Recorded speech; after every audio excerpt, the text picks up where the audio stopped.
Hola chicos, bienvenidos a un nuevo video de Pasa Gabo. Hoy vamos a hablar sobre la economía rusa. La economía rusa, desde el principio de la guerra con Ucrania, ha sufrido grandes golpes tanto de sanciones internacionales como la falta de comercialización con los países aledaños. Si bien las empresas de Occidente han decidido dejar de invertir y retirar sus inversiones del país europeo, la economía rusa se ha contraído 4% interanual hasta octubre. Más de 1000 empresas de Occidente han abandonado suelos rusos, lo que ha generado una crisis de desempleo de forma bíblica. Cabe decir, había una inmigración rusa muy fuerte, ya que el país está obligando a jóvenes a enlistarse para poder participar en la guerra de forma forzosa. Si bien el país dice que está cayendo y que la economía está estable, esto no es nada más que una pantalla, ya que la Universidad de Yale en Estados Unidos ha dicho que al parecer el PIB de Rusia ha caído un 42%, lo cual es una cifra aterradora. Rusia también vive en este momento a la falta de comercio internacional. Está teniendo problemas de abastecimiento de tipo alimenticio, lo que significa que la población no logra satisfacer su necesidad alimenticia, no solamente de productos de segunda categoría, sino también de productos básicos.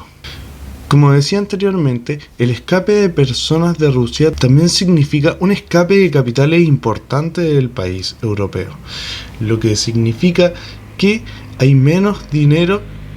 Sumado a las catástrofes ya anteriormente mencionadas, hay que tener en cuenta también que hay inflación en Rusia, el cual se ha posicionado en un 10% y actualmente se está aún acumulando, dando que en octubre dio una cifra del 10% de inflación.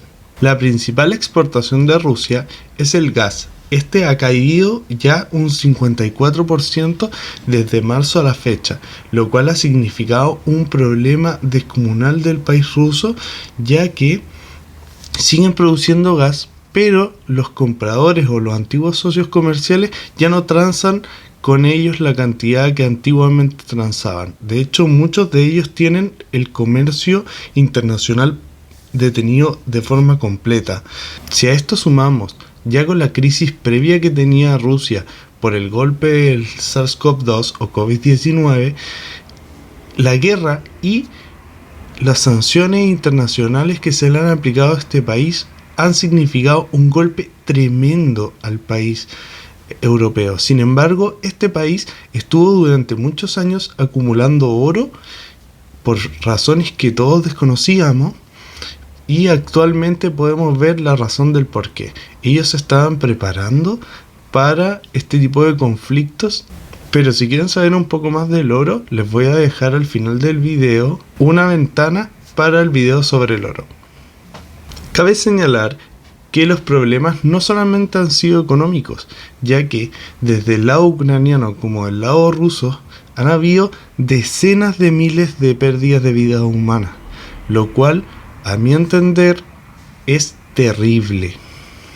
Quiero dejar en claro que no tengo ningún tipo de discriminación hacia la gente rusa, ya que los conflictos bélicos son por lo general provocados por los estados.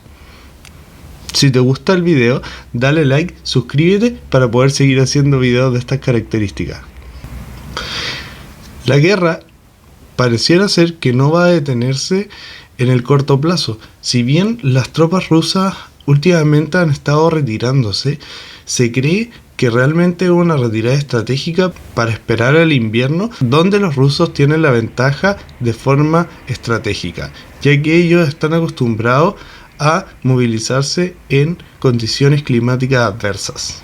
Las tensiones internacionales, mientras se van encreciendo, la economía rusa cada vez es más golpeada, lo que significa que más se tardará en recobrar la confianza internacional, como también más se demorará en poder recuperarse de la crisis económica fuerte que se les viene.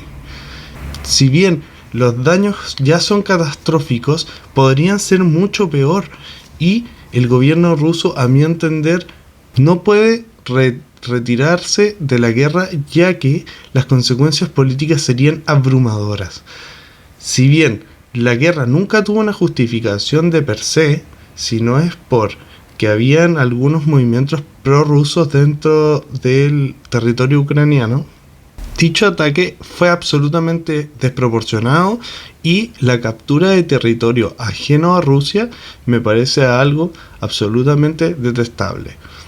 Cabe señalar que, dadas las condiciones en las que se encuentran Rusia y Ucrania, ambos países no van a tener inversión extranjera. Chicos, espero les haya gustado el video del día de hoy, así que les mando un abrazo y un besito. Cuídense mucho.